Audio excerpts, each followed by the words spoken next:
You're watching 535. This is 535. You're watching 535. You're watching 535. You're watching 535. We're live from the Capitol, and 535 starts right now.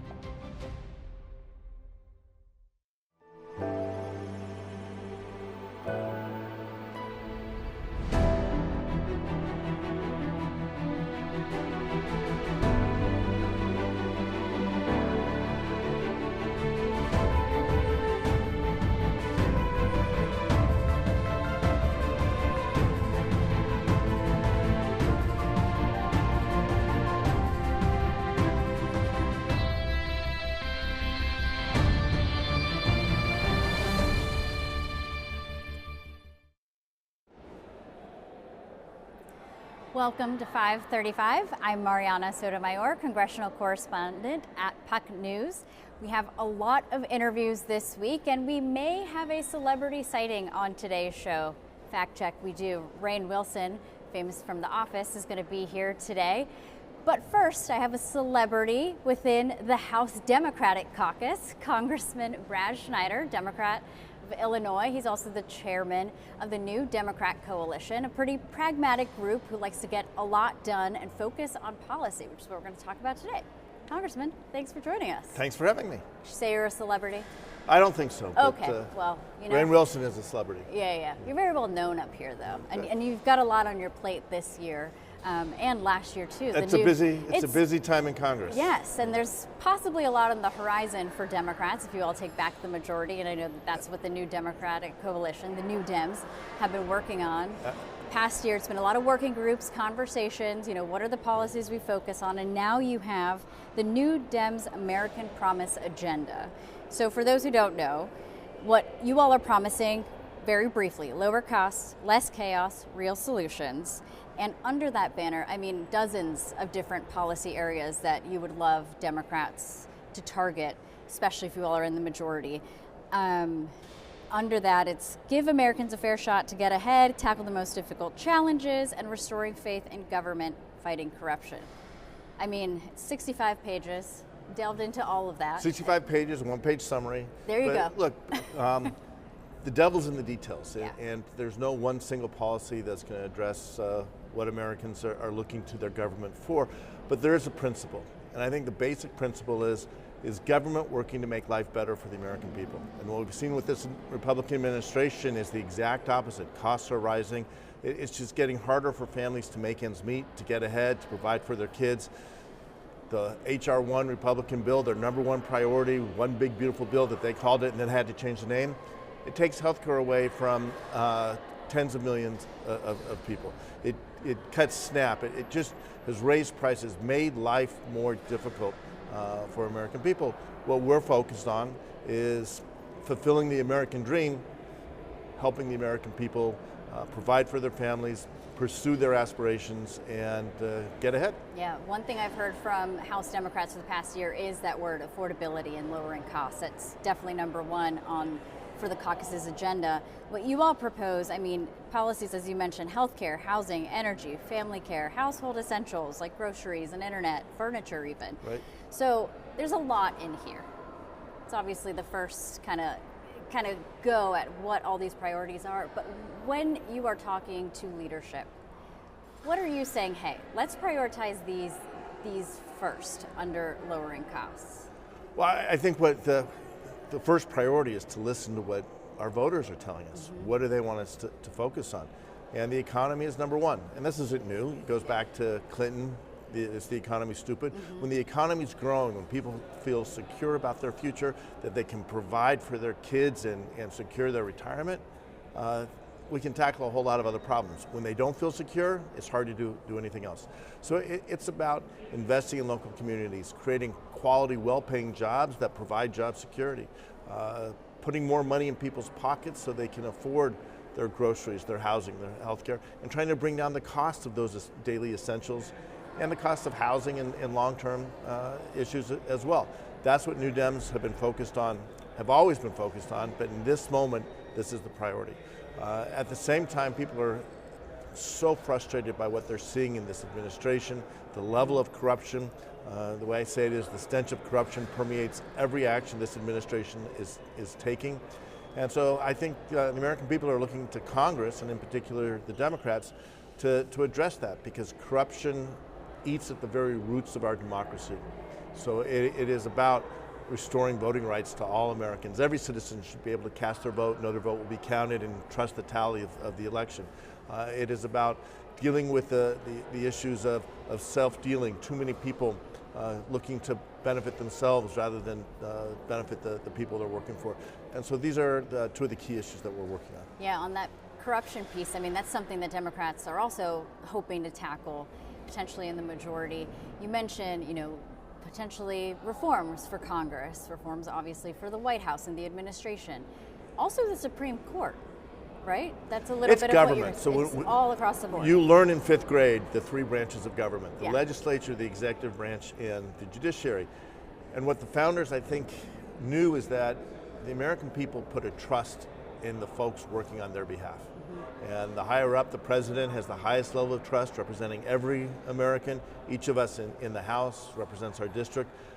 People have a right to know that we are working on their behalf, and that we're not, with the president's case, it seems like every single time anything's happening, there's a hand in the till, and if you follow the arm, it always goes back to the president. Besides just these planks, obviously New Dems have gone even further, looking at every possible aspect of policy issues. Jeffries has been saying for the past year, the agenda will fall into the buckets of affordability, health care, and corruption.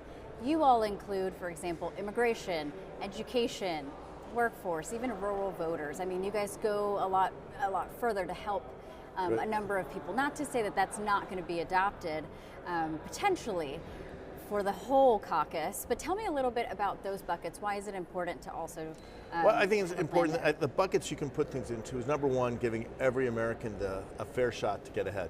We all just want a fair chance. Give us a level playing field and give people the opportunity, clear the obstacles, put in the guardrails, and let everyone pursue their dreams.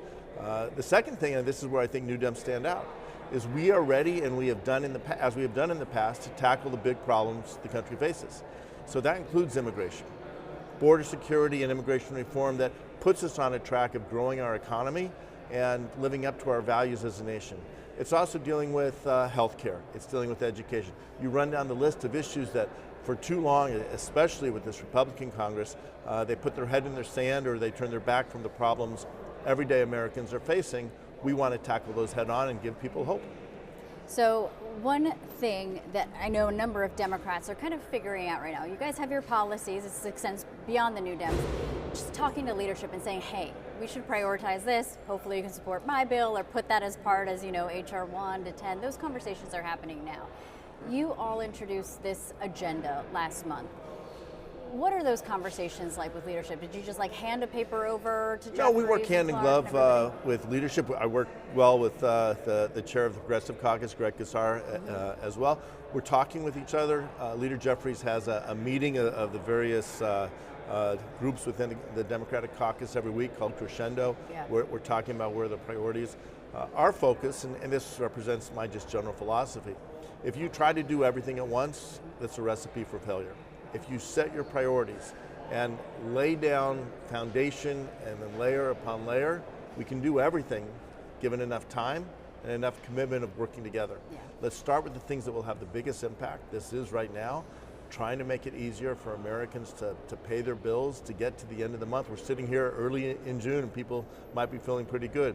But by the time we get to the 20th or 25th and people are looking at their bank accounts and there's no money left to pay those last bills of the month, people are making the choices of what do they cut or what do they extend.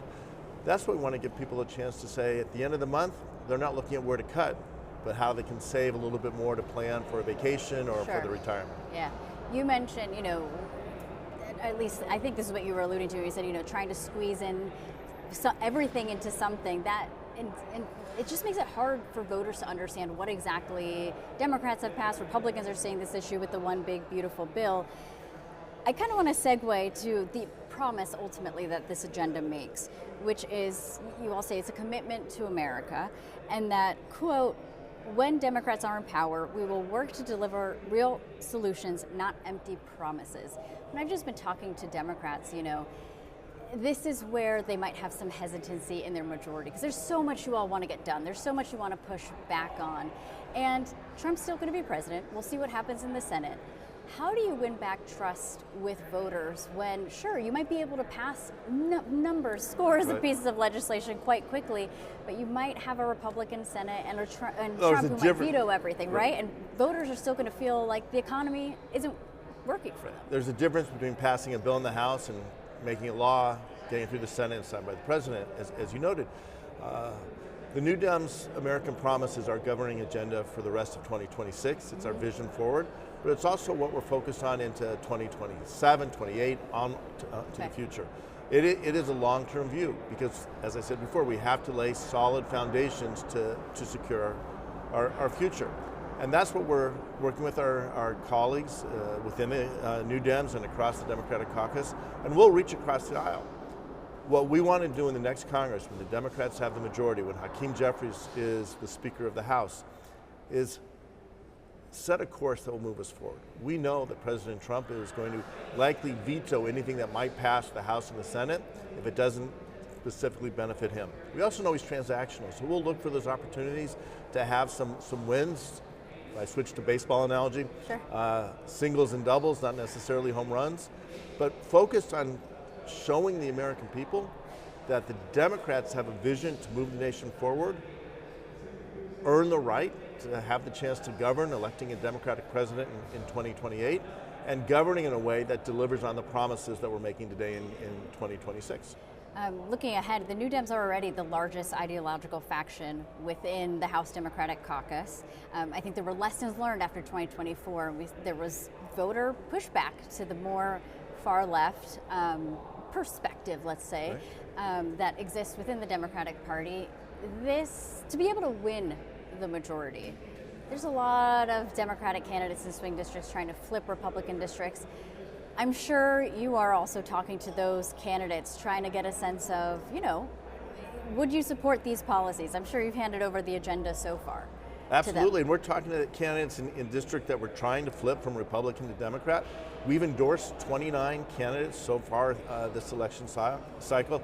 21 of the 25 red to blue, the Democratic Congressional Campaign Committees targeted are members are endorsed by the New Democrats, will be members when they're elected. So we'll continue to grow.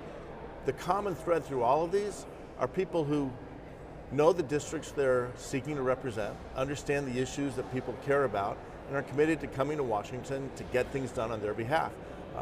New Dems have a lot of mottos, we say. We're the majority makers, and we have been. In 2018, 33 of the 40 seats flipped that gave the Democrats majority were New Dems. We continue to grow, as you mentioned. We're at 114, the largest caucus. When we win the majority, we'll grow even more. So we are the majority makers. We also get things done. We're the ones who solve problems by working across the entire caucus and reaching across the aisle. And we're the ones who look to the future and have a vision, not just to the next election, sure, but what's going to deliver for our kids and our generations to come. Well, Congressman, I only have a couple seconds with you. I want to do our 5:35 1 minutes. Okay. Just quick, rapid fire question and answer. What is the most difficult part of the job? I will tell you the hardest part right now is the inability of the Republicans to get anything done. Last week we had 2 voting days canceled. That was the 11th and 12th voting day this year already. We started talking before. We don't know what we're going to be able to bring to the floor and vote today. So the inability, I trained as an engineer in college, I worked in business. You set a plan, you work your plan, and you check off things as you get them done. The Republicans don't seem to have a to-do list. To that point, though, do you have a favorite Republican across the aisle? I have a lot of good friends across the aisle. We work together on the Ways and Means Committee. I think we all have extraordinary relationships.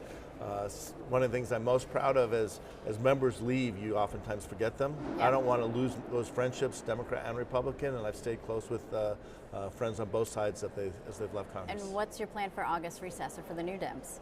For the New Dems, we'll be going around the country, talking to people in districts, especially those swing districts, listening to what's on their minds and helping them understand that the New Dems are prepared to deliver to make their life better. Congressman, thank you so much. This is your debut on 535. We hope you come back. Would love to. If you come back, we're going to be talking about affordability. We've talked about it already. It is the word of the day. Stay tuned. You're watching 535, and we'll be right back. Here on Capitol Hill, the 535 are in charge, the members of Congress. But in a democracy, in the people's house, you need to be heard as well. So if you have questions or comments or ideas, submit them to us at 535.news, because here with us, the floor is yours.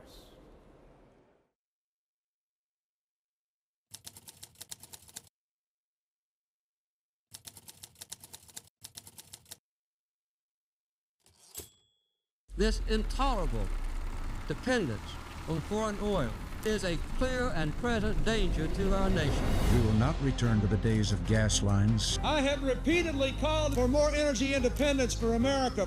I urge Congress to pass legislation that makes America more secure and less dependent on foreign energy. After years of talking about it, we're finally poised to control our own energy future.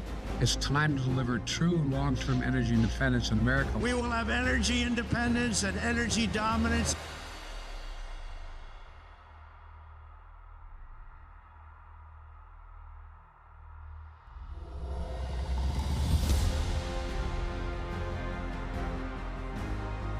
Lights on energy.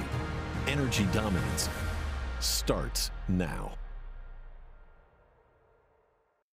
America's housing market is frozen. Outdated tax policy is keeping millions of homeowners stuck. The capital gains exclusion on a primary residence hasn't been updated since 1997, when the median home price was about $129,000. Now, it's more than $419,000. Over 13 million homeowners would exceed the cap if they sold today. The result? Fewer homes on the market, higher prices, less opportunities for first-time buyers, families, and seniors. The More Homes on the Market Act would modernize the capital gains exclusion by doubling it and indexing it to future inflation. More homeowners could move without facing massive tax penalties on their home equity, which means more homes, more mobility, and more opportunity. Realtors are members of the National Association of Realtors. Welcome back to 535. I'm Susan Davis, and everything is expensive right now. Gas, groceries, housing, childcare, and affordability is one of the top words you hear on Capitol Hill. One of the congresswomen thinking about that very issue is Sarah McBride from Delaware. Thank you so much for being here. Thank you. Now, one of the issues in particular that you've been looking at in your career is the issue of both childcare and paid leave. And we're going to talk about what Democrats want to do here right now, but you had some notable success on this issue when you were a state lawmaker in Delaware. Can you talk about what changed in Delaware? Sure. Well, I first decided to run for public office, first decided to run for state senate because of my experience as a caregiver to my late husband Andy during his battle with cancer. Throughout that experience, we knew how lucky we were to have health insurance. We knew how lucky we were to have flexibility with our job that allowed him to focus on the full-time job of getting care and me to focus on the full-time job of being his caregiver. And while that cancer ultimately took his life, up until his last breath, he knew how lucky he was. And I decided to run for office because I do not believe that in a state of neighbors, which is what we call Delaware, or in the wealthiest, most developed nation on earth, that time and ability to get care should be a matter of luck. I believe it should be the law of the land. And so I said when I ran that my number one priority would be passing paid family and medical leave in Delaware. A number of other states have passed it at the state level. Nearly every other nation has some form of paid leave. And so I introduced legislation in 2021, traveled the state, met with people who agreed with me, who disagreed with me, built a coalition that ranged from the AFL-CIO to the State Chamber of Commerce, and we were able to pass a 12-week paid family and medical leave bill providing paid leave for workers who are welcoming a child into their family, struggling through a serious illness, taking care of a loved one struggling through a serious illness, or adapting to or preparing for the deployment of a loved one overseas in the military. We were able to pass that bill with broad bipartisan support in Delaware. How'd you pay for it? It's paid for by a payroll contribution. Okay. Less than the cost of a cup of coffee a week, with it split between workers and employers. And this was something that we knew that Delawareans believed in and wanted. 85% of Delawareans supported paid family and medical leave, and that number remains solid even when they found out that there was a payroll contribution, which is how essentially every other state that has passed this has paid for it. And at the end of the day, that contribution, at some point in a worker's life, they will need to take this kind of leave. And when that leave occurs, many workers are forced to give up their income.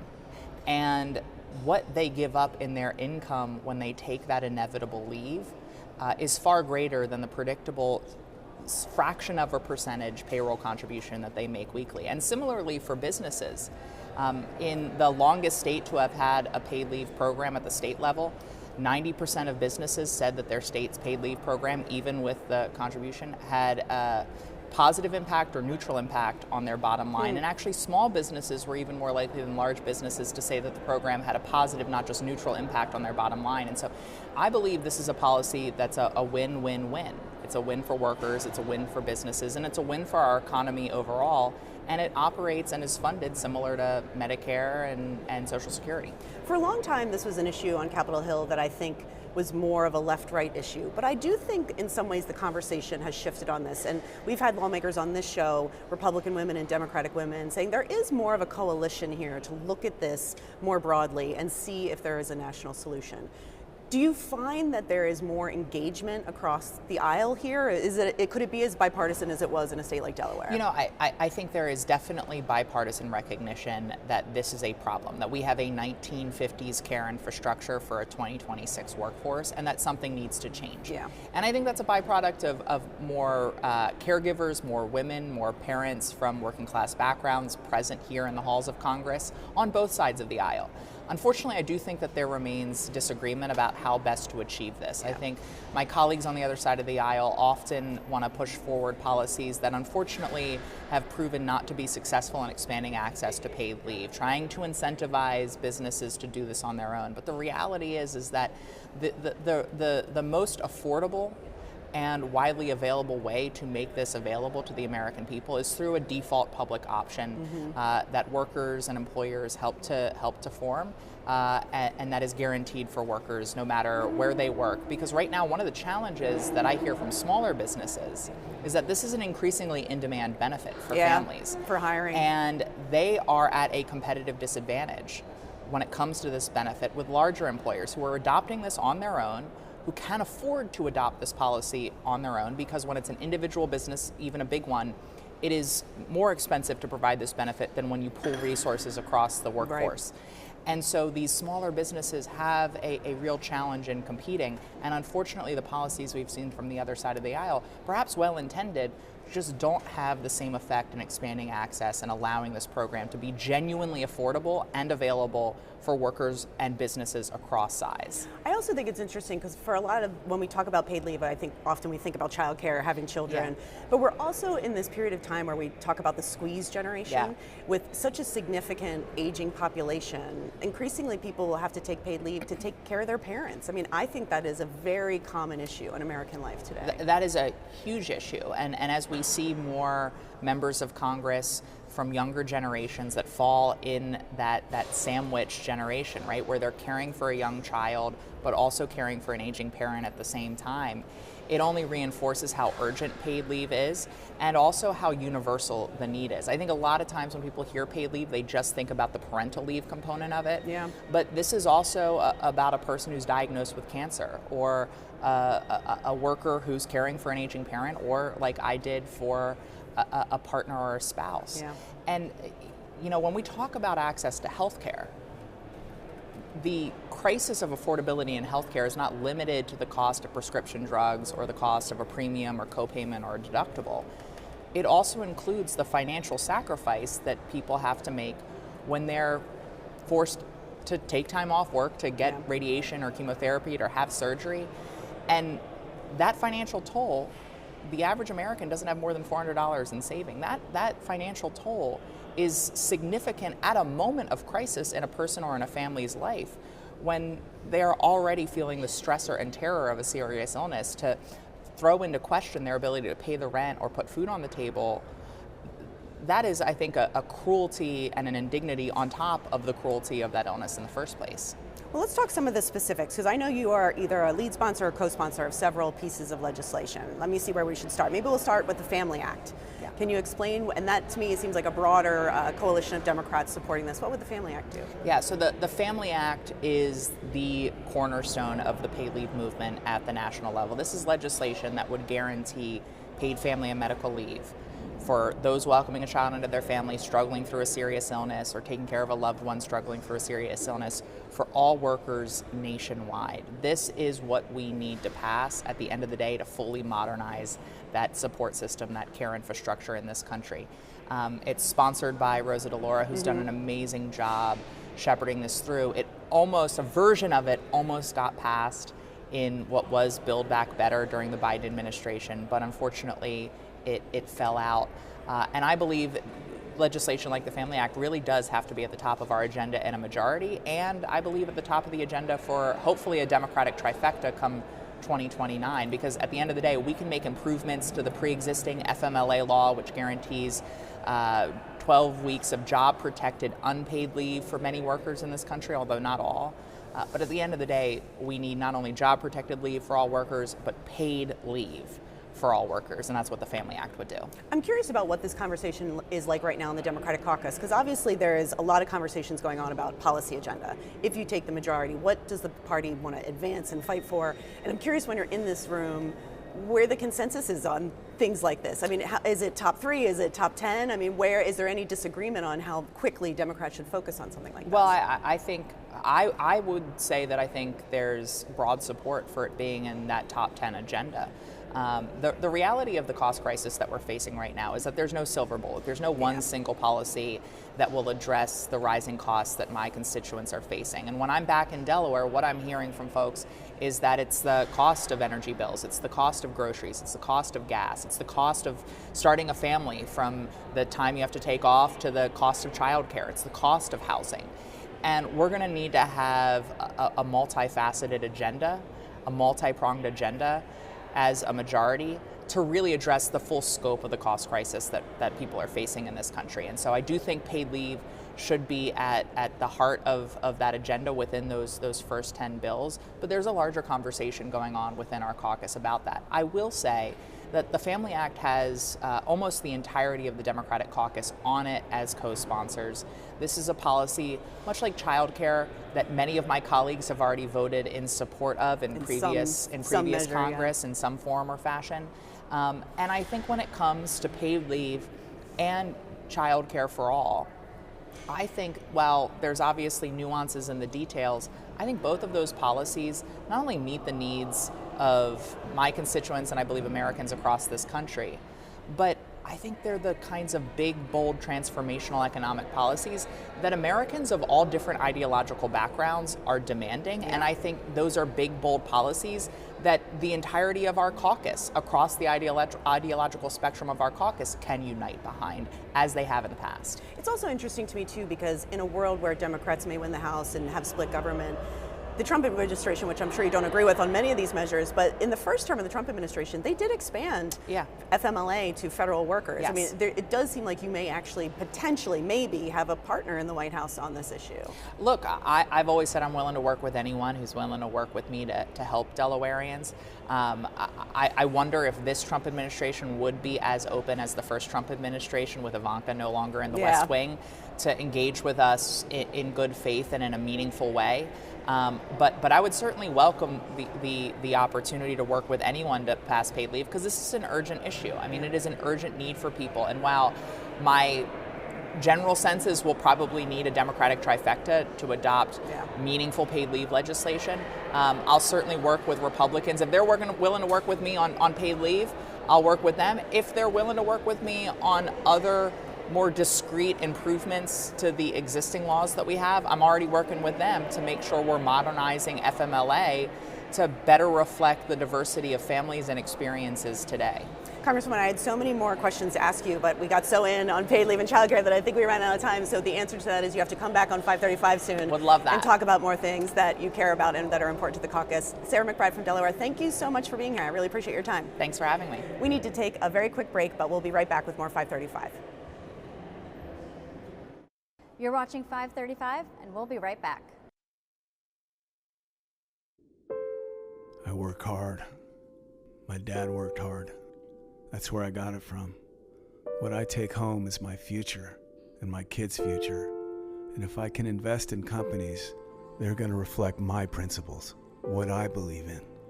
So why would those companies hire outside people to tell them to embrace principles I don't believe in? Congress must protect the financial future of Americans from the foreign-owned duopoly that answers to no one. Hi, I'm Elizabeth Rome. I've played many roles on TV and film, but today I want to speak to you as myself about a cause that's very dear to my heart. The Cancer Prevention and Treatment Fund provides free help to those who have cancer and those who wish to prevent it. They've also worked tirelessly on banning cancer-causing chemicals in our homes and neighborhoods. I want to thank them as a mom for protecting our families. Please donate today at the Cancer Prevention and Treatment Fund at stopcancerfund.com. In Afghanistan, the IED actually penetrated the vehicle between my legs, but it was a miracle that we all survived in the vehicle. When I began the process to separate from the military, it was during COVID. And with the issues back home, we just knew we got to come back home and take care of the family. So we had to go stay at our mom's house. And there was already 3 people living there, and 5 of us, or 8 people. How many bedroom? Like a 2-bedroom. Like a 2-bedroom house. We were desperate. So then when we transitioned to Texas, it was very much so like, what are we going to do now? When I came home, I needed a new roof due to a storm, and I was about to lose homeowners insurance as well. I applied for Operation Homefront Critical Financial Assistance Program. They've really been a blessing. I'm in the Permanent Homes for Veterans program. They built a house for me, and it's amazing. We got the call, this is your house, and the kids and I took off just to go sit in the driveway and cry. It's life-changing. It took us from a hopeless situation, and now we're homeowners. We have a savings account. The best way to describe Operation Homefront is that it's like a family, because they're always there for you. I would say you guys are angels behind closed doors. Operation Homefront has impacted my family in a way that's probably going to be passed down through my family's history. It's definitely going to be a story that's going to be told for generations.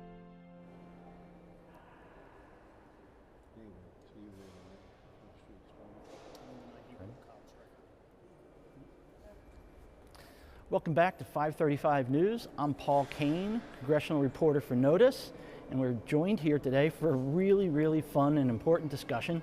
First, with Chad Pergram of Fox News, usually covering the beat here, just like me, but also tomorrow night he will be in the booth for FS1, Fox Sports 1, as the color analyst of the congressional baseball game, where on the field, the Republican skipper, Roger Williams, congressman from Texas, just outside the Dallas-Fort Worth area, will be defending 5 straight victories.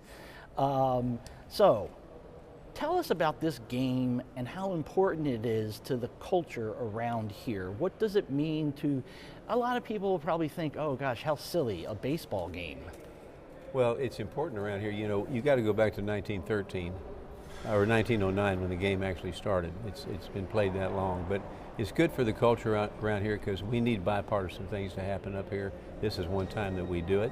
And you know, baseball itself as a sport has been at the right place at the right time in American history, all the way from the Civil War forward to when President Bush threw his pitch out, and we all remember the World Series back at 9/11. Mm-hmm. So it's important, and you know, it's amazing too. I think that of all the years that the game's been played, I think Republicans have won 5 more times than the 40, yes. So the game's pretty even. 47, 42, and 1. Yeah, there you go. And 1. There was a tie. But we're going to change that again tomorrow, and we got the same team we had last year. We were pretty good last year.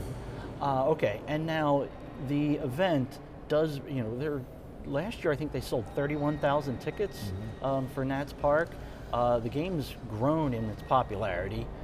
More and more people are going to the game. FS1 broadcasts it now, in addition to C-SPAN. but we're raising money for a local charity, right? And it was a couple million or 44 charities. 44. And they raised $2.8 million last year. I'm told they've already hit $3 million for this season. Wow. Okay. It's a good number. It is a good number.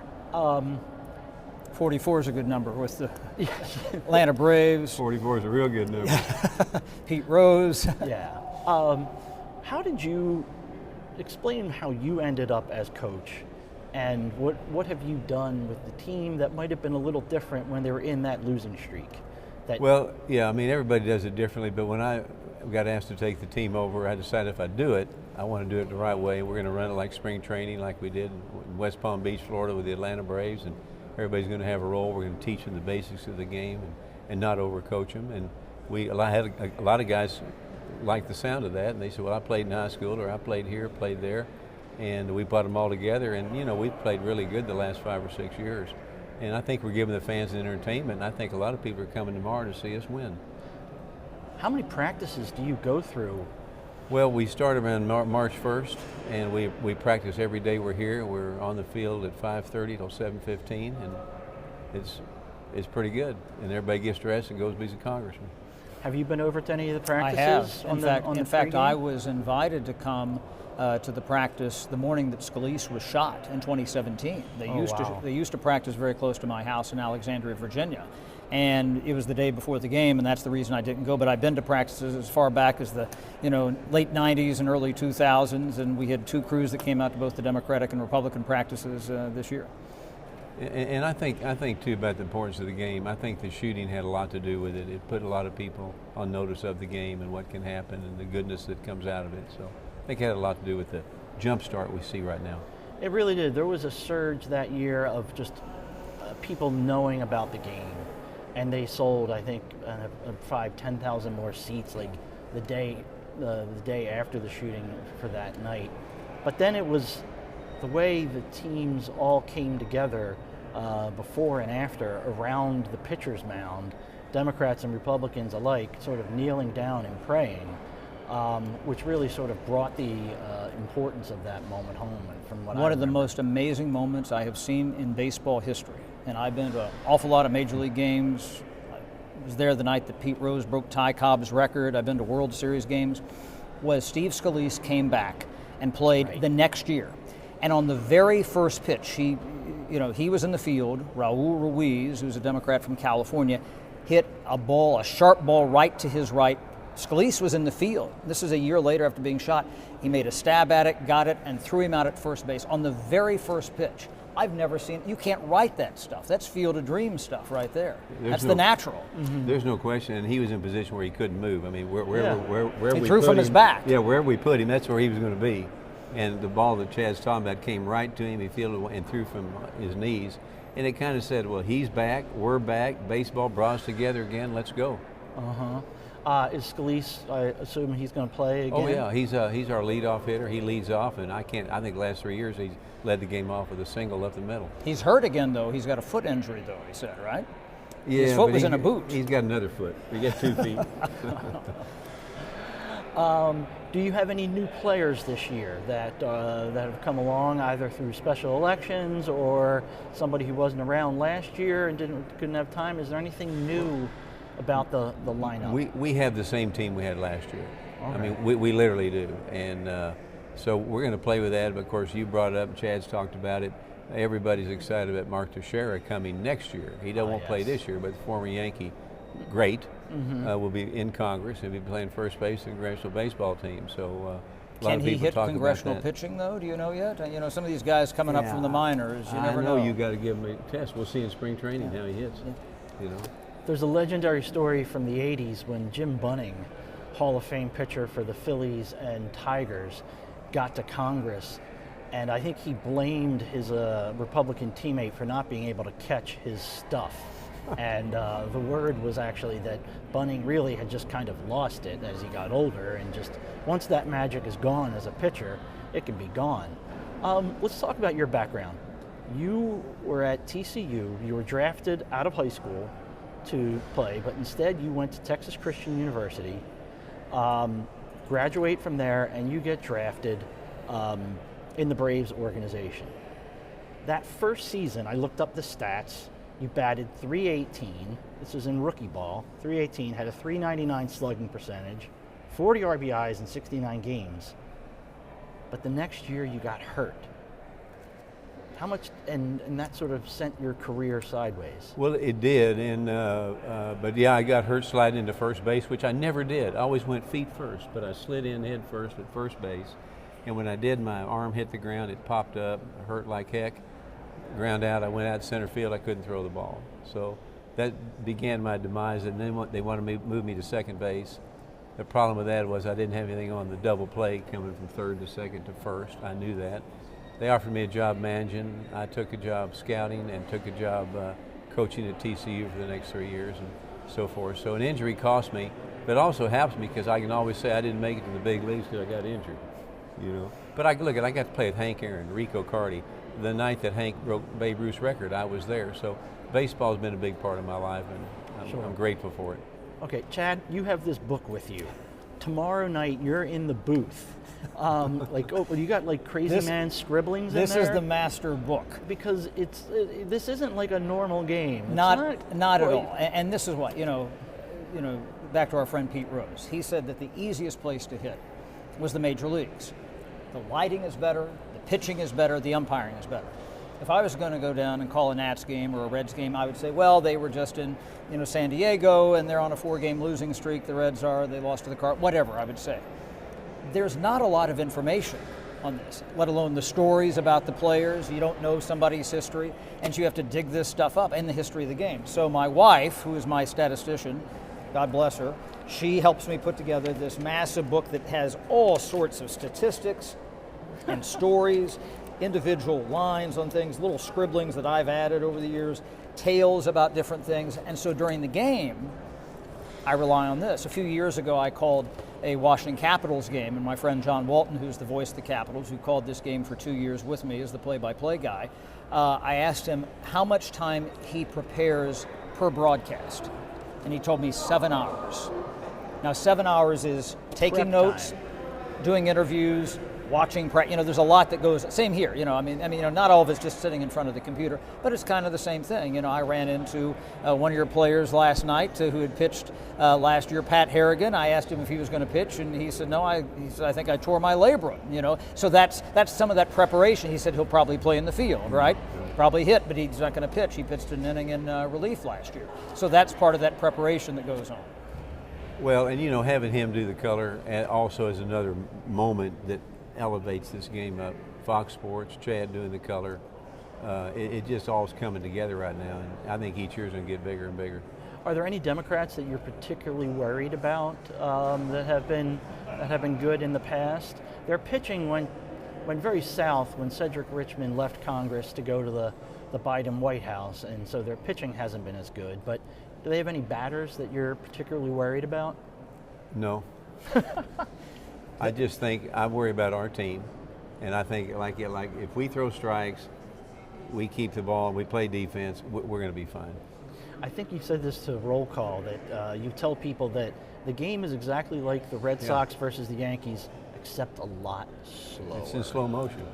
That's the funny thing, sitting up in the broadcast booth. And there was a fly ball hit, center field, and it was over the head of Jimmy Panetta, who played center field last year for the Democrats. And he's a pretty good athlete, certainly for a guy his age. His dad, Leon Panetta, the former defense secretary and congressman, played in the game as well. And just watching Panetta go back on the ball, and this is not an indictment on Panetta, versus a major league center fielder on a field that big, it really strikes, okay, these guys are just not as fast. It really shows you the difference between a casual athlete in his 50s versus a major league athlete, say, who's 25. Well, and the age catches up with you in baseball. I mean, you can lose it pretty quick. Your arm goes first, your legs go, and what happens is you get older, you run on your heels rather than your toes. If you're an outfielder, like I was, and if you run on your heels, the ball will bounce like this, and that's when you see him drop it. But it's just being younger. It's a young man's game. But do you worry, this happens in politics, if there's a wave and one party wins, they generally tend to get younger. So do you have any worries about the midterms? Obviously you want Republicans in the majority, but are you worried that you might lose some players and all of a sudden the Democrats could bounce back and be strong next year? Well, that could happen, but I can't control that. What I can control is what we got, and we're going to coach the heck out of them and coach them up. We don't coach them down, and we'll just see what happens. You're running for another term. Yes. That gets you 2 more years. Are you thinking that, just two more games after this and you'll retire? I haven't thought about that. I do want to, and Teixeira is a friend of mine. I do want to coach him. I think that'd be great to coach him. And then, we all know this. We've talked about this, but the Japanese have a team like we have, and we're in the Japanese diet, right? They're exactly. parliament. And we're talking about a home-and-home series with the Japanese, Tokyo Dome and here. I mean, we know we can put 40,000 here. They say they can put 50,000 in Tokyo Dome.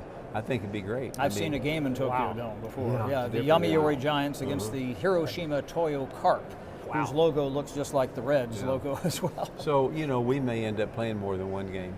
That'd be amazing. All right, that's all the time we have for now, but when you guys go to Japan, Chad and I are on our way with you. We will be right back with a discussion on civic renewal and shared purpose with someone who comes from a different office than you are used to. We'll be right back. You're watching 535. We'll be right back. He is what your show is called, The Decider. It's Washington's hottest new show, and it has the Beltway buzzing. Americans, they know BS when they see BS. Pulitzer Prize-winning journalist Brody Mullins. Is this era ending and is a new era beginning? And veteran strategist Lisa Camuso-Miller. Have you ever had to tell a client no? Talk to the biggest and most influential players. We wanted $1 million. He said done. Rewriting the rules of influence. Business is going to be on the ballot. Congress needs to do their job. They become lapdogs rather than watchdogs. The people who never talk. That's such a good question. Talk to them. It was kind of fun, actually. It's Washington's only show by and for insiders. Welcome to The Deciders. Watch weekly right here on 535.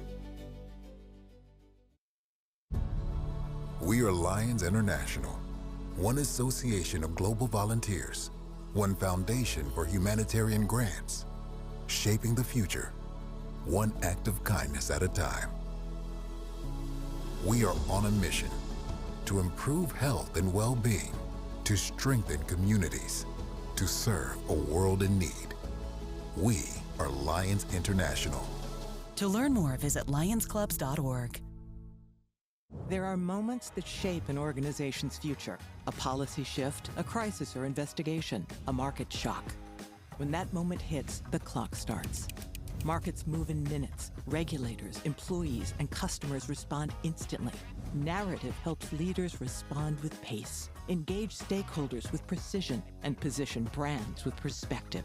So when challenges emerge, you can navigate complexity and lead with clarity before the narrative is defined for you.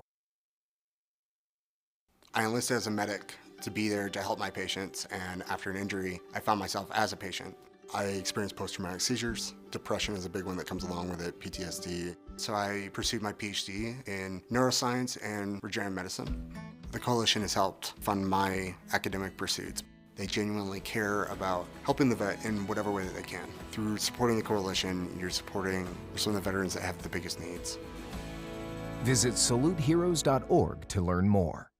You're watching 535. This is 535. You're watching 535. You're watching 535. You're watching 535. We're live from the Capitol, and 535 starts right now.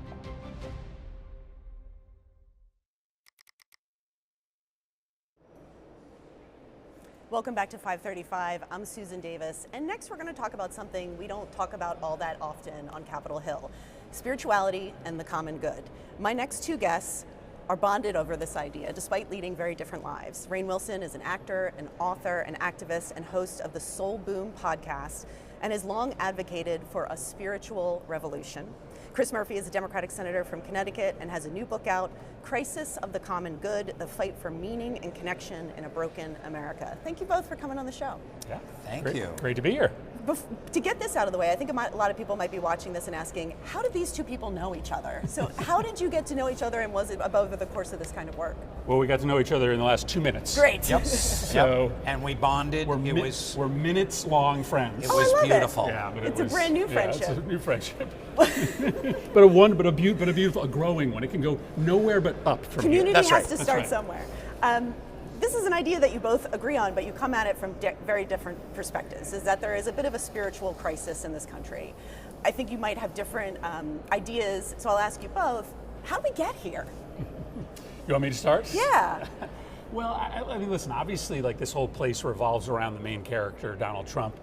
But the case that I make in this book is that, you know, America has been sort of undergoing a spiritual crisis for decades. Yeah. And what I mean by that is that, you know, what brings happiness? Happiness comes from waking up every day feeling like you have meaning in your life, that you have a purpose, that you have a clear identity about who you are. The Declaration of Independence, and we're celebrating 250 years of it, says government is supposed to pay attention to happiness, right? It says that that's one of the guarantees that government is supposed to provide. And I just think a lot less people are happy today. And if you look at what makes you happy or gives you purpose or allows you to find meaning, it's not necessarily GDP or the unemployment rate or your kids' test scores. It's whether you have positive relationships in your life. It's whether you are engaged in shared projects in your community. So my book is all about government starting to think about happiness, think about giving people more access to shared purpose in their community. And if we really critique our work, we've made it harder for people to find connection. You know, we haven't regulated these devices in our pockets that cycle us into lives of withdrawal. We've made it harder for folks to find positive purpose, for instance, local identity, harder than ever before as the economy just becomes global and homogenized. I think we can think more in government about how to invest in the common good, give people more access to purpose and meaning, and that's a conversation that, as you noted, is, you know, kind of foreign here, but I think we're doing our best work when we're actually thinking about the policies we make and whether it actually is making people feel spiritually fulfilled every day when they wake up. Rainn, where do you see the cause of this crisis of spirituality and connection in the country? Well, America is at a crisis point, certainly. It's also at an inflection point. I think our founders had amazing ideals when they launched this democratic experiment. And you mentioned life, liberty, and the pursuit of happiness. And I love the way you connected happiness to spiritual fulfillment, because so often in our lives, spirituality is what gives us our lives meaning and focus. And let me be really clear about what I mean when I say spirituality. To a lot of people hear that word and they're immediately turned off. Yeah. A lot of people hear that word and they think organized religion. They may even think Christian evangelicalism.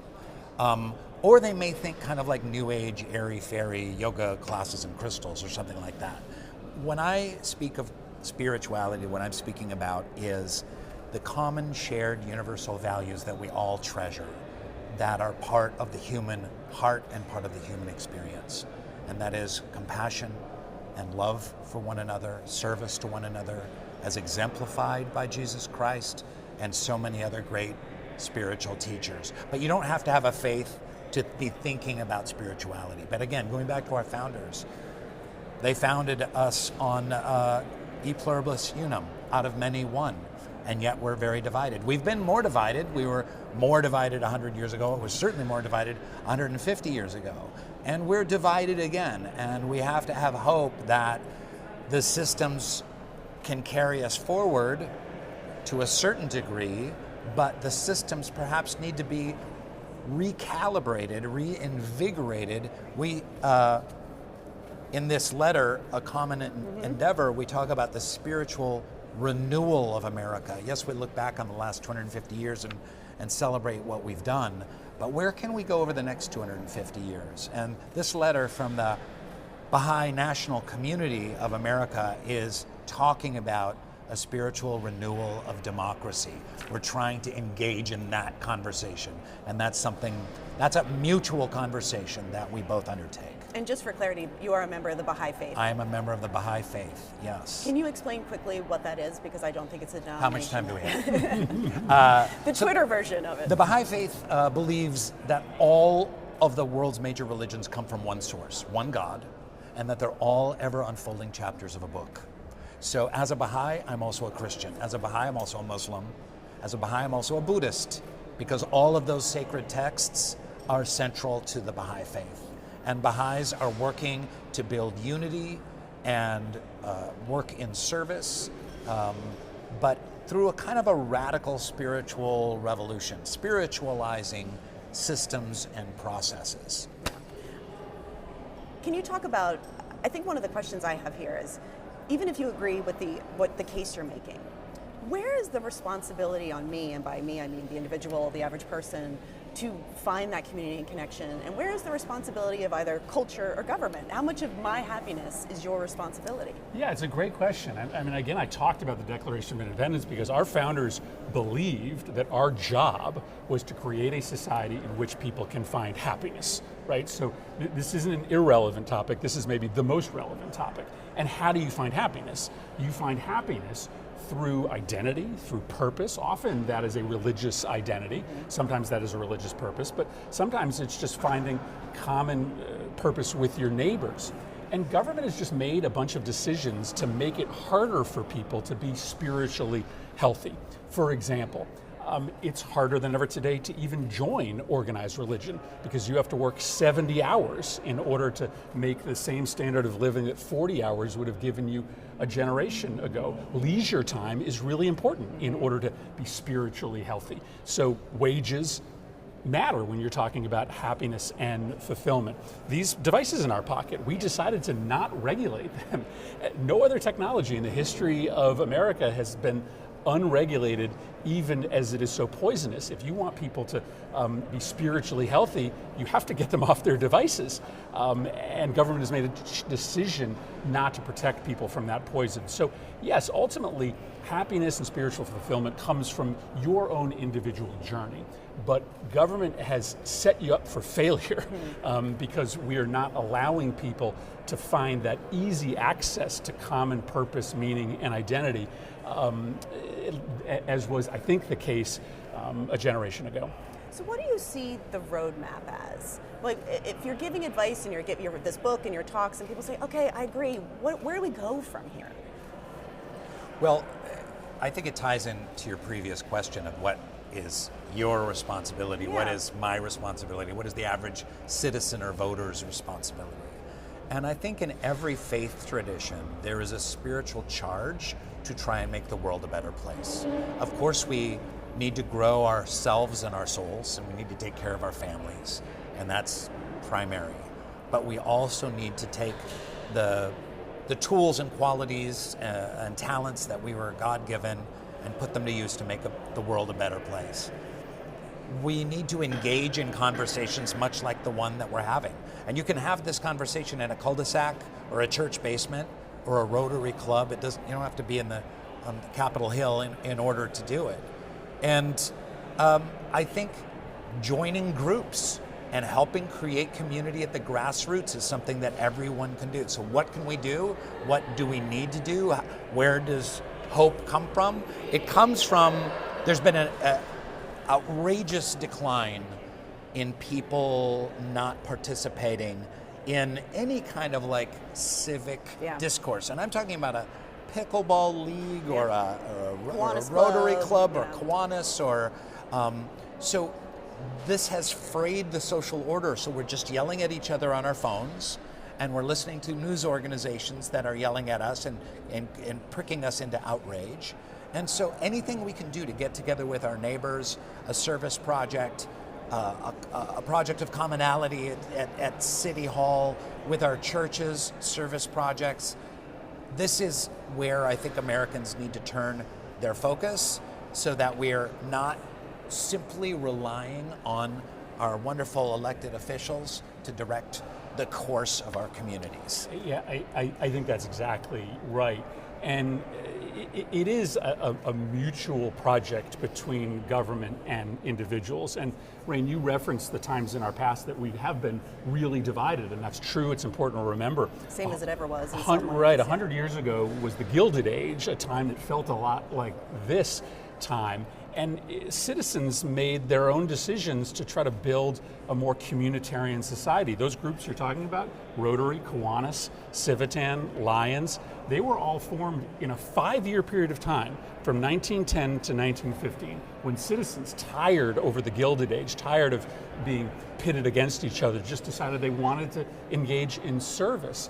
But there is something psychologists call the scarcity mindset, that when you wake up every day and you don't have enough food to live, you just aren't feeling real generous or selfless, right? You view your neighbors as competitors for scarce resources. You don't view them as people you could potentially be in communion with on a project to help your neighborhood. So it is incumbent upon government to set the rules of the economy so that people aren't living every day in a scarcity mindset. Because if they are just going to be less likely to join together or join a church or join a service club. Again, it's the individual's choice, but government has to set the preconditions so that people feel like they are able to be generous. Can you give just a couple concrete ideas of what you mean by that from a legislative perspective? How do you legislate this into being?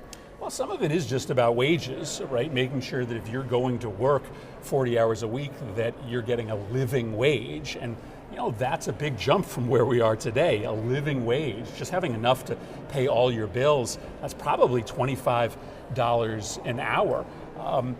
I think people feel more powerful when they live in a community where the important economic people are local. So that means breaking up concentrated corporate power, making your hospital owned by somebody local, your supermarket owned by somebody local. That breeds a sense of community and power as well. So again, that last mile has to be traveled by the individual, but more local ownership, higher wages, those are the kind of things that make people feel healthier and more powerful, like they have more agency, which gives them the confidence to leap into their community and join a project for the common good. How much partisanship do you see around this conversation? Do you feel like this is a conversation that happens more on the left and in more liberal circles, or do you think that there is a unifying conversation here about spirituality? Can I address that? Please. I want to say that a Pew Charitable Trust came out with a poll about spirituality in America recently, and it's fascinating. And it talks about how 92% of Americans believe in God, and 85% have some kind of spiritual practice. So one of the kind of false divisions, one of the false dichotomies, is that there is this secular, godless left, and that there is this right that's all in favor of some kind of Christian nationalism. And those extremes don't reflect the mass of America. So actually, spirituality isn't just like some kind of like feel-good kind of thing. It's something that unites us, and it has from the days of our founders. It also divided them, even though they were mostly white Protestant males. There was a great deal of division there on a lot of spiritual ideas. So I think in terms of partisanship, I would urge the two parties to know that the majority of Americans believe the system is broken and want nothing more than people coming together in unity. And spirituality, spiritual belief and practice is something that can unify us, and that this is where government needs to turn its lens. We're tired of the division. Ask your average American; they're really sick of it. I think that's a good note to land on, but before we go, I want to give one more name recognition to your book. It is called Crisis of the Common Good, The Fight for Meaning and Connection in a Broken America. It is available now. And you are here working on, it's something called A Common Endeavor. You can find it online. It's from the Baha'is of America, from the National Spiritual Assembly of the Baha'is of America. Check it out. It's a great read. And Senator, if you come on my podcast, Soul Boom, I will sell a lot more books than you being on this live stream. You've made a big whatever this is. We'll see about that. Now, come on down I'm going to hold you to Los Angeles, and I'd love to have you on the show. But I truly thank you for your work. Yeah. It's so important, and I can't wait to dig into your book. Same thing. Rainn Wilson, Chris Murphy, I'm Susan Davis. This is 535, and we'll be right back. You're watching 535, and we'll be right back. National Association of Realtors Advocacy, working to expand access to housing and defend property rights so that more Americans can build generational wealth and prosperity through home ownership, a critical voice in nearly 1/5 of the U.S. economy. supporting 2 jobs for every single-family home sold, and generating more than $760 billion of property tax revenue for state and local governments each year. Realtors are members of the National Association of Realtors. A simple blood test can detect Alzheimer's years before symptoms appear. Congress can connect Americans to early, accurate dementia diagnosis by supporting the Bipartisan Alzheimer's Screening and Prevention Act, allowing Medicare to cover blood-based Alzheimer's screening. Congress has acted to cover mammograms and other life-saving screenings. Now it can redefine Alzheimer's care, unlocking early detection and access to FDA-approved treatments when they work best. Congress, it's up to you. Paid for by the Alzheimer's Association.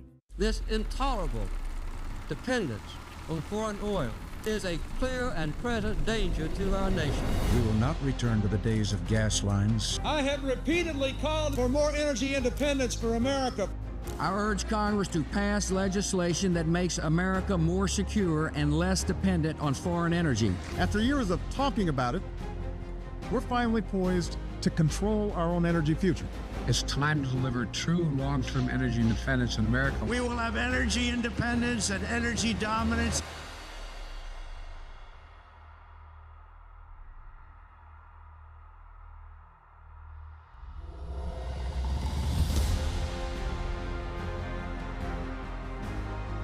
Lights on energy. Energy dominance starts now. Congresswoman, we only have a couple minutes, Okay. which is perfect for our 5:35 1 minute. Should I be afraid? Who's the smartest member of Congress? So I'm really putting you on the spot here. You know, don't tell anybody this. I'm too much of a politician to answer that question. This is crazy. What's the best committee? I do like them all. On you, baby. That was good. That was good.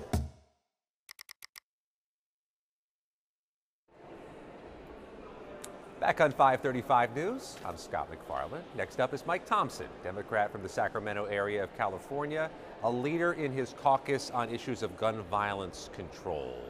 That's a term you use. Gun violence prevention. Gun violence prevention. Yeah. Tell us why you characterize it as such.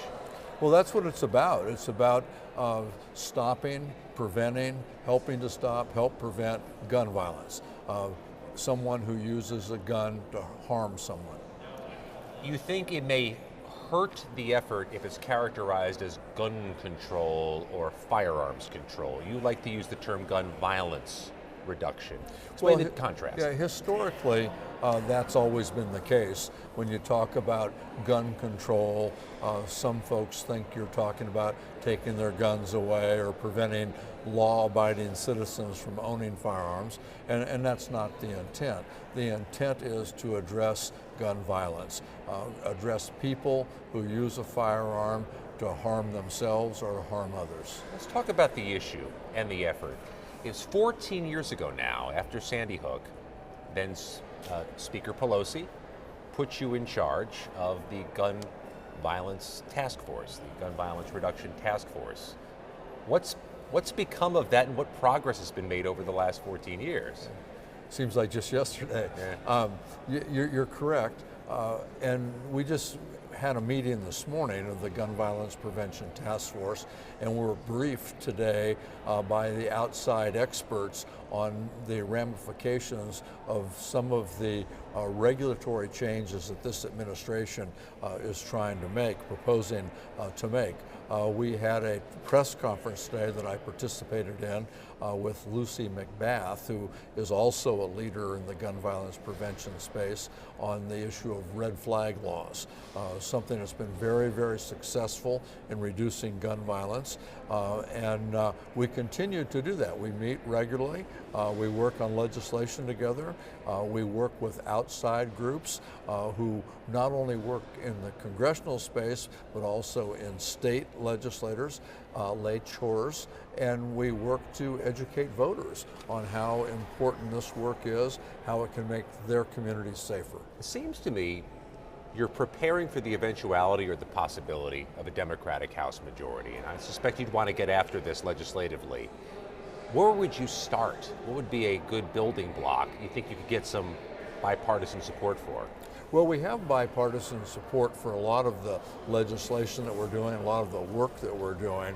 And if you could wave that magic wand and I was in charge tomorrow, I'd look at passing legislation that would reduce gun violence, keep our communities safe, and not put every gun owner's hair on fire.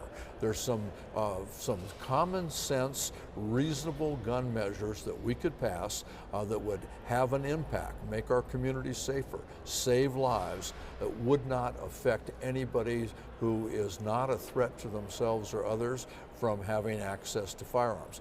I'd start with universal background checks to make sure that any time someone purchases a firearm, they have a universal background check to make certain that they're not a danger to themselves or a danger to someone else. Are there Republican votes for a universal background check? Absolutely. No, I've got a bill right now with Republican co-authors. We've passed that bill in past Congresses with Republican co-authors and Republican votes. And it's understandable why. I mean, right now, we've had more mass shootings this year than we've had days of the year this year.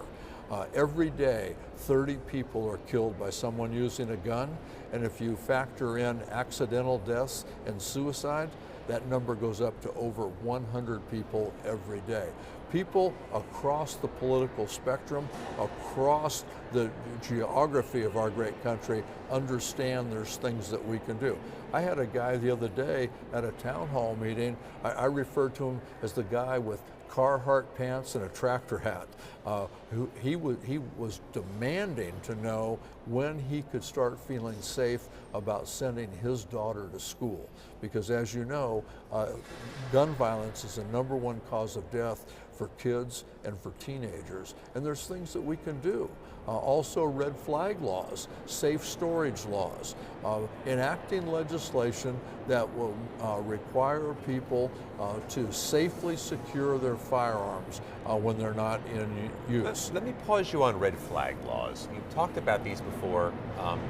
Democrats have talked frequently about these as well. They were a component of the 2022 Bipartisan Safer Communities Act. But there are states that don't know how to utilize or execute the red flag laws, that don't put the money in announcing them, promoting them, or enforcing them. Have you seen certain states get this and certain states don't in terms of using red flag laws where you can have a court order firearms taken from somebody deemed dangerous? That's why we put the provision in the Bipartisan Safer Communities Act, and we actually provided funding for states to be able to draw on those funds to implement red flag laws. I've seen a lot of examples. You know, some states, if you come before a judge and you've been convicted of something, the judge is mandated. I think Iowa is the prime example, where the judge is mandated to say, Scott, you've just been found guilty of this crime. You are now prohibited from owning firearms. Do you have any firearms? How do we help you get them out of your house so they're not around? And there's a lot of things that states can do. A lot of states try and go after the fact. California has a provision that's called armed and prohibited. They know there are felons who still have firearms in their possession. So they actually go out to the homes of these prohibited individuals and try and work with them to put space between them and their firearms. I want to shift from firearms to the IRS. You're on the Ways and Means Committee. You've had a lot of legislation involving the IRS. I want to talk first about your bill on the so-called anti-weaponization fund. It would be, if I'm reading it correctly, Congressman, a 100% tax on recipients of the fund. All recipients, and how would that be mechanized? How would that work? Well, the way it would work, the legislation directs the IRS to come up with the how it would in fact be executed. But the idea is you don't become the President of the United States of America in order to figure out how you get money out of the Treasury. And that's part of the problem with this slush fund legislation. So if a president or a member of Congress were to get money from this slush fund, they would be taxed 100% on that. the January 6th insurrectionists, the people that stormed, broke into, and vandalized the heck out of the People's House, the capital of the United States of America. They've been pardoned, and now many of them are coming back trying to sue the federal government for the fact that they were penalized for their criminal activities. They would be eligible for slush fund money. I don't think somebody who is an insurrectionist who literally beat the crap out of police officers in the United States Capitol should get anything other than maybe more time in jail. And they would be taxed 100% on any funding that they get from this fund as well. Sounds like you're not taking the word of the Attorney General, the acting Attorney General, that they're not moving forward with the fund. Well, the acting Attorney General said they were not moving ahead with the fund, and then the President came out right after that and said they were. So I'm not certain. There's definitely some mixed messages coming out of the administration, so I think it'd be better to put this in place to ensure that people who are criminals aren't getting taxpayer money, and people who run for office don't get taxpayer money just because they're in a position where they can. You have a bipartisan bill that has passed through with Congressman Kelly of Pennsylvania on IRS whistleblower protection. Can you explain what an IRS whistleblower is and does, and why they need protection? Well, what that would be is someone who works for the IRS who calls to the attention of higher-ups that there's a problem. And in the agency or with the taxpayer? In the agency. And they are rewarded with a bonus, if you will. And we need to make sure that there's not retribution against these folks, because if there's retribution, number one, it will discourage them from doing what they should be doing, and that's bringing these problems to the attention of the agency. Let me ask you finally on the criticisms your state is getting for the slowness of its vote count. What do you make of the slowness of the vote count and the allegations of some impropriety because of it? Well, I think the allegations of impropriety are nonsense. The fact of the matter is, and I'll be the first to tell you, I'd like to see it go faster as well, but California first sends everybody a mail-in ballot. And so just by virtue of that, it's going to slow the process down. As I understand it, when those ballots come in, the first thing that has to happen is the signatures have to be verified. So that takes a little extra time. This last election, this last primary election, problems were exacerbated because so many voters held off till the very last minute because they were uncertain as to who they were going to vote for governor.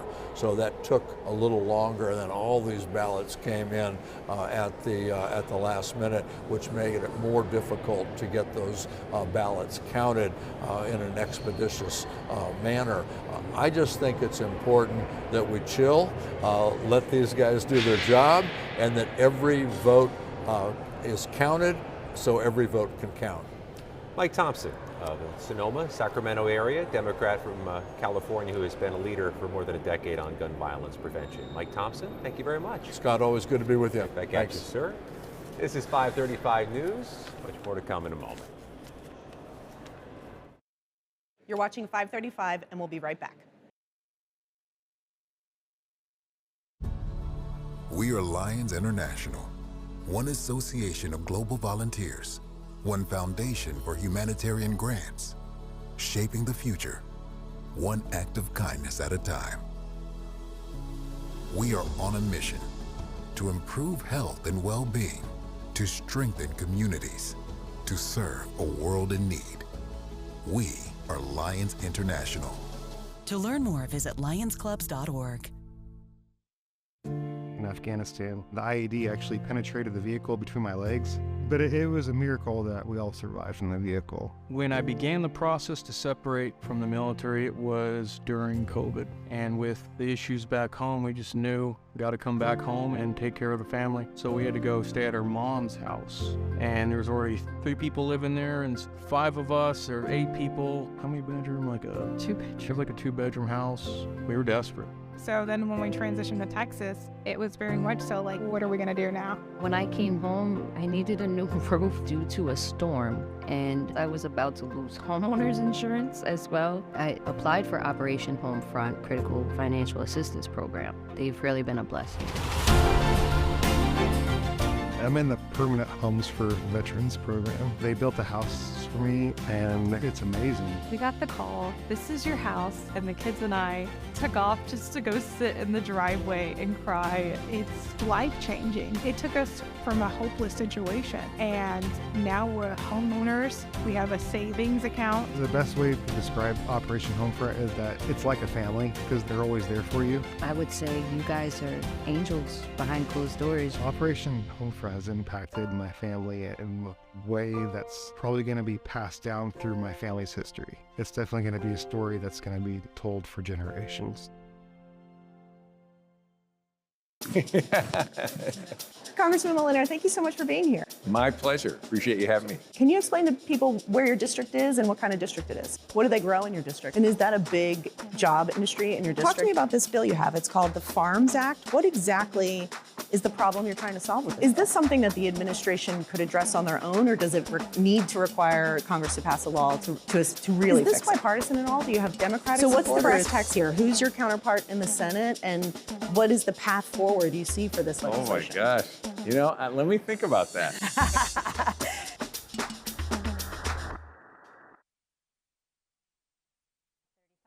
I'm Mariana Sotomayor, congressional correspondent at PUC. I am now joined by Congressman Gabe Vasquez, a Democrat who represents a border district in New Mexico that has informed, obviously, his life experiences, which have thus informed a number of policy positions, whether it comes to the border, immigration, and really informing the Democratic Party and how to move forward on those issues. So Congressman, thanks for making your 535 debut. It's a pleasure to be here. Thank you, Mariana. So today you introduced a new piece of legislation. Yeah. It is called the Care Worker Visa Act, Yes. which would create a new legal visa pathway for qualified workers. Yeah. We talk a lot about the lack of caregivers. Yes. And that kind of falls into this affordability conversation that Democrats have been having for the past year. Republicans are also having that as well. Tell me about this bill and why is it important right now? Well, I'd say this is both a caregiver bill and an economic bill. I say this because in New Mexico, we have a growing elderly population as an example, and many folks who have to take care of their aging parents, sometimes grandparents, they're left without opportunities for workforce development, to obviously get an education, to get a job.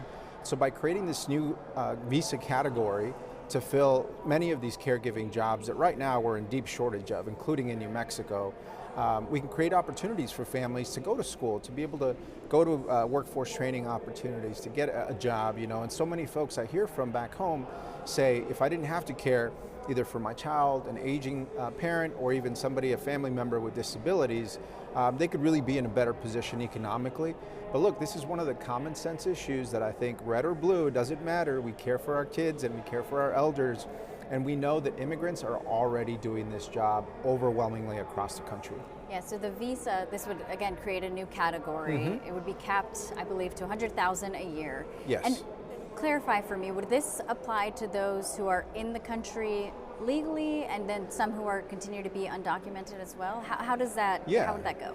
So this is for both, for applicants outside of the country and for applicants that are currently in the country. Got it. For those that are currently in the country, an employer could sponsor them.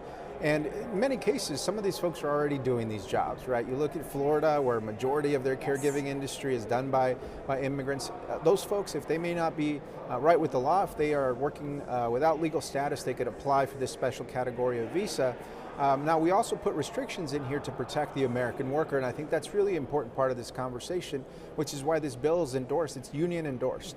right? And that's important because essentially what we have to do is look at places where there aren't Americans to take these jobs, where there is a shortage, and to pay prevailing wages to make sure that they're not outcompeting American workers. And so this really addresses this from a very common sense way, capped at 100,000. And again, most importantly, look, we want our elders and especially our kids.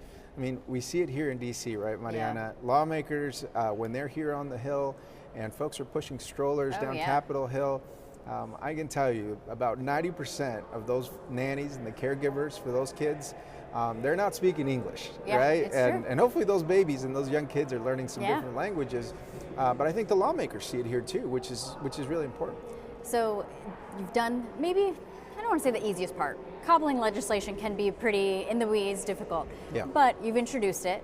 Now, what's the plan next? You're going to socialize it among Republican and Democrats. And, you know, talking about immigration generally, both parties have become so polarized on the issue. You're so familiar with that. Yes. I find it kind of hard to see Republicans wanting to put a bill like this forward simply because I can already hear, especially those in the more far-right flank, saying, wait, creating a whole new visa system? That's too much. We don't want to, we don't necessarily want to incentivize people to, again, cross the border, et cetera, et cetera. I'm sure you've already heard of, in your mind, what the pushback could be on something like this. Well, I think the momentum comes from the people, right? And we're here to represent the people. This is the House of Representatives, and so the lawmakers, I'm sure, will hear about this issue from their constituents back home if they haven't already. And so it's important that we are reflecting the will of the American people. And I think what's happening right now with this draconian enforcement, agency that is going out and targeting immigrant communities, folks that look like me, to be very honest, terrorizing American citizens. I mean, we saw what happened in Minneapolis. Americans are looking for an alternative. And I think those bipartisan solutions really have to be rooted in what people want in this country. And clearly, they don't want what's happening with this administration, but they also don't have any confidence that Congress can get anything done because we run into these stalemates when it comes to a common sense issue like providing caregiving to communities and to families. And so Democrats have gotten it wrong, Republicans have gotten it wrong. Comprehensive immigration reform is one of the most elusive things to do in this body. But look, if we can go to the moon a couple of times, this body should be fully capable of making common sense reforms to our immigration system. And that's one of the reasons that I am here. Yeah. I am one of the few members that crosses the border when I go back home to my district to see his family. I grew up on both sides of the border. I know immigration very intimately, both from the family and visa side, but also when it comes to things like border security. I encourage my colleagues, my Democratic colleagues, to not just take that codel and get to look at the border wall from binoculars, but to actually understand the intricacies of what a secure border means, learn how our border operates, learn about international trade, about customs and border protection and their various duties, all those kinds of things. I think we have, as a body, a responsibility to the American people to have a plan for border security in addition to immigration reform. Let's talk a little bit more about your new American immigration plan. It's obviously like the guiding light, I think, for you and on this issue. Yes. You've informed, for example, the new Democratic coalition. We talked to Congressman Schneider earlier today. Yeah. You helped kind of build their immigration plan there. You've also been part of the working group with, or under Congressman Pete Aguilar. That's right. To also help inform leadership, because this is an issue, as you mentioned, that Democrats have not been able to pass. Even when it's been a Democratic trifecta, they haven't been able to really tackle immigration. So as you've had these conversations across the caucus, you are proposing this plan, given your own life experiences, but where are the issues still where Democrats can't really agree on border security, on immigration, because it is such a massive issue to tackle? Absolutely. Well, look, we're seeing it just this week. In the absence of a solid Democratic plan or agenda, we're voting on 2 years of funding for ICE without restrictions, after a government shutdown, after failed negotiations. Democrats didn't get anything out of that. And in response, right, we're going to vote against that bill, which is terrible. But at the same time, what is our proposal? And so the new American immigration plan spells it out pretty simply to the American people. And it starts with securing our borders and border security. As Democrats, we have to be comfortable talking about that and, again, proposing solutions for that to make the American people trust the Democratic Party again. And that's important, especially coming from a district like mine. Secondly, it's about the economy, right? We know that farm workers in my district, as an example, who voted for the president are saying, Gabe, my onions are gonna rot out in the field if you don't get me the immigrant workers that I need this year, and they're not coming anymore because of what's happening with ICE, right? And so across various industries, healthcare, construction, caregiving, farm workers, it benefits the American economy to have a sensible immigration plan. And then American values and humanity. I visited every detention center in my district. I visited Camp East Montana and El Paso. Those places are not reflective of our American values. And honestly, we are torturing people and separating families inside those facilities. People don't want that either. And lastly, legal pathways, right? And it doesn't all have to be citizenship. You know, if you look at guest worker programs, some folks want to come here and work in an industry and perhaps return back to their home country. It's different for everybody and for every family. And so providing more legal pathways to have legal status, such as this caregiver visa, is a start to that conversation. And so I'm not sure we're going to get one big package, but let's talk about the things that make sense, and as Democrats propose those solutions and come together. We've talked about this before, how, you know, Leader Jeffries has said that the agenda going into the midterms, and obviously if you all win the majority, is really going to focus on affordability, healthcare, and corruption.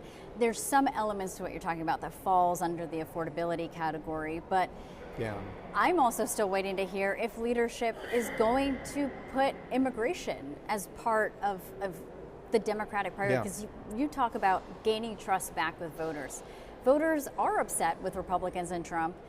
A lot of polls showing that they are more willing to vote for Democrats to have control of Congress, but they still don't trust the party. So is this possibly a missed opportunity if there isn't a push by Democratic leaders to at least vote on a number of policies that fall into this area?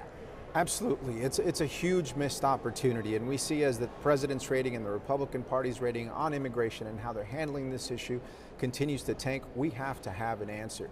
And communities like mine and districts like mine demand an answer, because when Democrats had a supermajority under the Obama administration and saw that, you know, that immigration got pushed to as a third rail issue, that hurt a lot of people who I think Democrats took for granted were going to vote Democrat no matter what.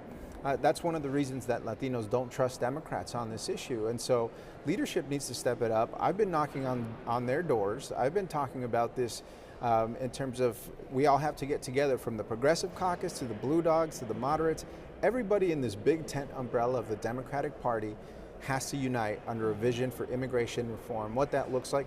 And it starts, I believe, with my plan, the New American Immigration Plan, which is a basic set of values that follows up on larger principles of how we actually get there, so that we can actually prepare the American people for these proposals. And if we have to tackle one of these issues individually, I think we're perfectly capable of doing that as a body here in Congress, which is why I can't wait till we have the majority and actually work through the policy. But for now, we cannot stay quiet. We cannot go quietly into the next election without addressing immigration, because I can guarantee you a lot of Latinos will be disappointed, and immigrants across the country. Yeah, I hear your excitement about what the majority could look like. I mean, even just looking at the candidates, Democratic candidates across the country, you could be potentially joined by more border Democrats. There's a couple along Texas, obviously Henry Cuellar and Vicente Gonzalez have been here for a long time. They have been telling the Democratic Party and warning them for probably a decade of a number of things that you're still talking about now. You've added to that as when you were elected.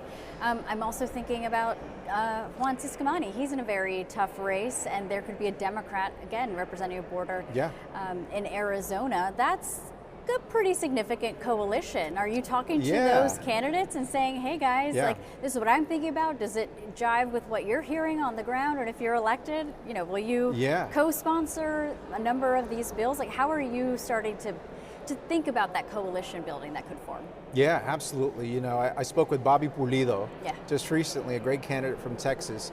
Y le hablé en español cuando me habló. I was like, yeah, you know, it's pride to have more candidates that come from border districts that understand the dynamics of the border, really get it. And so between candidates like Bobby and Joanne Mendoza as well, who I've spoken with, they understand the nuances of what folks want in their communities, especially in the Rio Grande Valley of Texas, where you saw those really big swings between Latinos that went for Trump and that had voted Democrat, you know, several elections past. There is a nuance there that I think the larger DC political machine does not understand. And I think it's about fairness and about justice. and about families like mine, to be honest. You know, some of my family members who have waited a decade or more going through the visa process weren't too happy with what happened with the asylum and humanitarian crisis that we saw because they felt like, hey, we've been waiting in line for a long time. Sure. And so those dynamics along the border play out differently for Latinos, an example, than they do in Florida for Cuban Americans or for Venezuelan Americans and others. But we really need those folks that are subject matter experts to help lead this conversation and help shape immigration policy. And I think we are the best candidates to do it. I think our voices deserve to be heard so that somebody, no offense, but from Nebraska or from Michigan or from somewhere far removed from where we're facing these issues is actually, you know, those are the folks that are dictating policy and talking about this. I think we got to bring it back home to the border and have good candidates create good policy. Well, Congressman, thank you so much for joining us. Of course. There's a lot to talk about, so please come back anytime you introduce something new. My pleasure. Thank you so much, Mariana. Of course. We'll be right back to talk about what Congress is, or maybe not, going to be able to do this week. Stay tuned. You're watching 535, and we'll be right back. Here on Capitol Hill, the 535 are in charge, the members of Congress. But in a democracy, in the people's house, you need to be heard as well. So if you have questions or comments or ideas, submit them to us at 535.news, because here with us, the floor is yours.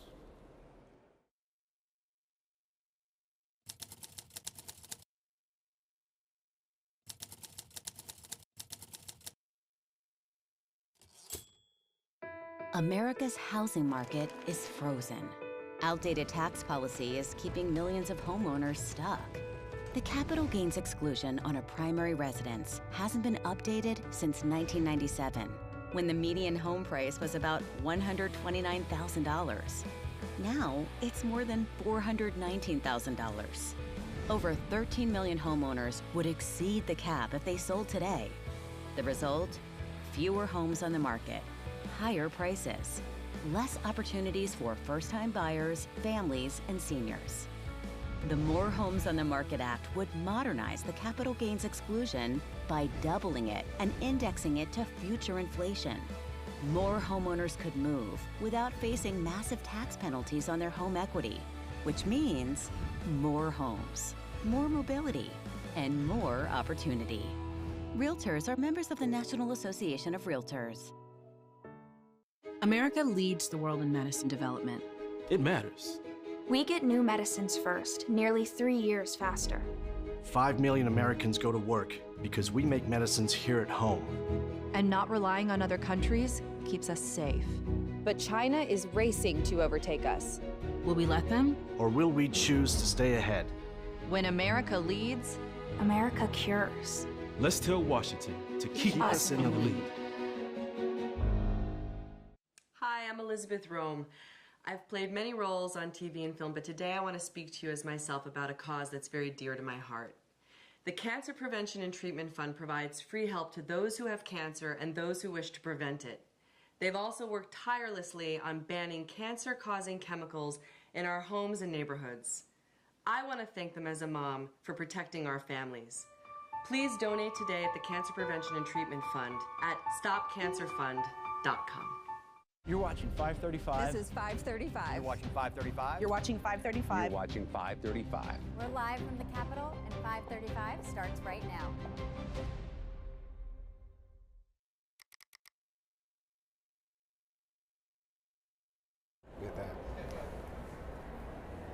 Welcome back to 535. I'm Susan Davis, and I'm joined by my colleagues Mariana Sotomayor and Scott McFarland. Hello, friends. Hello. Good afternoon. We have a lot to talk about what might happen this week on the Hill, but Scott, I'm still focused on things that have already happened, specifically talking about the votes in California that have still not been counted, and sounds like it's increasingly irking members here up on Capitol Hill. Seems to be driving the day, at least among the Democratic caucus. They're talking about it. They talked about it at a morning news conference. They talked about it in closed-door meetings. And what they're sensing here, at least they're fearing, is that the debate about whether California should speed up their counting, the malignant conspiracy theories that are being espoused about the slow count can infect things November 3rd, 4th, 5th, and 6th when they're counting votes in the midterms, and everything could hinge on California's vote total as to who controls the U.S. House. They see the trajectory of all this, and they're concerned misinformation does just that. It misinforms. That's a great point. I hadn't even thought about that. If you cast forward to the election day this year, we could not know control of the House for several days, too. If you recall, way back, we were a lot younger in 2018, and we were all much younger and naive in 2018 than we are now. But it looked like Trump had narrowly escaped disaster in those midterms, and then California came home over a week or two through the course of the month, and you're like, ooh, this was a rout in that midterm election, but it was late to reveal itself because of California. You can see how that plays out this year too. It's also so amazing because if you look at other states, I think about Florida, which counts votes like chef's kiss, like every election night. And we know that there's a better way to count votes. It's kind of amazing that a state like California hasn't been able to build up the kind of infrastructure they're going to need. And do you get a sense from Democrats, even if they wanted to, can they make it better before November? They can't mechanize a change that quickly in state election law. You'd be changing the rules of the game during the process. But what Mike Thompson, the Democrat from Sacramento, told 535 News is that one of the reasons this is revealing itself right now is because of the uniquely competitive gubernatorial primary. There were a lot of last-minute voters by mail. They waited to the last second to see where things were, then put a stamp on it, then put it in the mail, lawful vote. So you had a later churn of votes, high turnout election. That's part of what's at play here, but it's going to be sluggish no matter what. Yeah. On to this week, Mariana, what are you watching? What are the stories, especially through the House and Senate legislatively, that you think are most important? Well, the House is still waiting to vote on a DHS funding bill. It would fund parts of the department, particularly ICE and CBP, for 3 years. That passed the Senate on Friday. It was a long vote. The House didn't stick around because of a problem that Republicans are continually facing, and they can't really predict, which is absences. Oh, yeah. So that is the name of the game today. I've been told it's scheduled still for today to pass that vote. However, there's a couple of Republicans who say they might not even vote for a procedural vote to get final passage on the floor. So that's going to be one thing to watch in the next hour or so. And then, do they have enough Republicans in town? Because Democrats, they're whipping their people to make sure everybody is here to potentially block. And this is a take it or leave it for the House Republicans, right? Like, there's not much room to. No margin for error. And that is potentially going to affect conversations around FISA too. There's a lot that has to happen before we see a FISA bill on the House floor. But something notable is that the Speaker, Mike Johnson, went to the White House. And this is the second week in a row that he has done that. This time, I'm told that he was going to talk to the president about his pick to fill the DNI slot, Bill Pulte. That caused a lot of uproar among Senate Republicans last week, and also House Republicans, for the simple fact that he is a housing expert. He has no national security experience. So much so that, members who sit on those intelligence committees are saying, what? We need someone who, understands this super complicated world to be DNI director. So is Johnson going there, and could he potentially successfully tell Trump and make him reverse course on Pulte? That's what a lot of people are watching. We remember last week Johnson went to the White House and did get Trump to stand down on the anti-weaponization fund, which essentially unlocked for the Senate to be able to pass this DHS funding bill. So could they potentially get up to speed on FISA? Senate has to pass it first, then it'll pass the House. This particular provision expires on Friday, which is just crazy problematic if it does. It also does seem that senators in particular are looking at the leverage on the Pulte nomination around this FISA law. That it doesn't seem like Pulte has a very strong chance of getting a final vote on the Senate floor. Oh, 100%. Yeah. And someone else that Trump officially nominated, Todd Blanche, she was the acting Department of Justice Attorney General. But now he is officially the nominee, and Republicans aren't loving his nomination either. I mean, I'm just starting to think about the new senators who are part of the YOLO caucus. You only lose once, so what's there to lose anymore? They're already speaking out and saying, well, is he going to be Trump's personal lawyer, or is he going to be the country's lawyer? Because we're going to need some clarity on that. Scott, we were also talking about FISA in particular. I mean, this law has been in existence for decades, and it seems like it can never be reauthorized without a last-minute, 11th hour fight to get it done. Mike Johnson says it's a calamity if FISA goes unsupported, without extension, if there's any gap between those intelligence tools being available and them going dark and then going up again. So even a small term breach is viewed as a calamity. So that's a problem if we're getting up against a deadline constantly on something that has calamitous associated with it. The Bill Pulte factor is not negligible. It's really the heart and soul of the issue. They have lost all their Democratic votes. Yeah. At least a lion's share of the Democratic votes, and there's not a calculus that gets that thing through without a good number, a good chunk of Democratic votes. Not the performative small numbers, but a good number. So, Bill Pulte, where are the surrogates for Bill Pulte on Capitol Hill? I've yet to find one, somebody who is championing triumphantly the Bill Pulte position, the Bill Pulte acting nomination, and to a degree, there's going to have to be a resolution to it before FISA has any long-term extension. There's no way around it, which raises the stakes over the next 72 hours for what happens, and probably is underwriting a lot of what the Republican leadership is talking to the White House about at this moment in time. They don't view this as negotiable. They think FISA cannot go dark, even for a minute. It also didn't seem to help the president's case for Pulte when he said that he wanted the next CNI to come in and fire a bunch of people, which again, House and Senate lawmakers on these House Intelligence Committees are like, I'm sorry, what? Yeah. In my newsletter this morning, I said that's either crazy smart or crazy stupid. Because injecting this type of chaos onto the eve of a FISA deadline seems to be endangering the deadline, or it is using the deadline as a way to get through something that would not be stomachable in any other context. Bill Pulte in charge of 18 different intelligence agencies and lopping off staff left and right. They would never work in any other context. Maybe this is the one way to get that through. Yeah. Mariana, we're also at that time of year, especially as we approach the 4th of July holiday, where the conventional wisdom was always like, this is kind of make or break season. Yes. Like the closer you get to the election, less and less likely things are going to happen. But it seems like we're at a point where Republicans might actually be able to advance some major policy here. Yeah, so again, this week, reconciliation 2.0 is what everybody's been calling it up here. Remember, reconciliation 1.0 was the one big beautiful bill. So they might be able to say by the end of the week, hey, we finally did it. See, all you naysayers, I can envision it now, the leader saying, all you naysayers saying we wouldn't be able to do it. Well, the interesting thing is that really Johnson is the only leader, only Republican, who is really saying, well, we're going to get 3.0 done. What could 3.0 look like? Well, Republicans really want to pass the Save America Act, which has to do with voting ahead of the election. But truly, talk to any Republican who is vulnerable in a swing district, but also now rank and file Republicans, and they're saying, why is that a priority? First and foremost, barely have any margins in the House, now in the Senate, can't rely on just us passing these bills. Not everybody is on board with what could potentially be thrown in there. And why are you focusing on super partisan issues as you enter a general election? And everybody is talking about the economy, affordability. Shouldn't we be passing, even if they are messaging bills? If we want to do a 3.0, let's pack it with, again, affordability agenda items. That would be great, so we could go back home into August and campaign and say, we did that, keep us in power. Exactly. Yeah.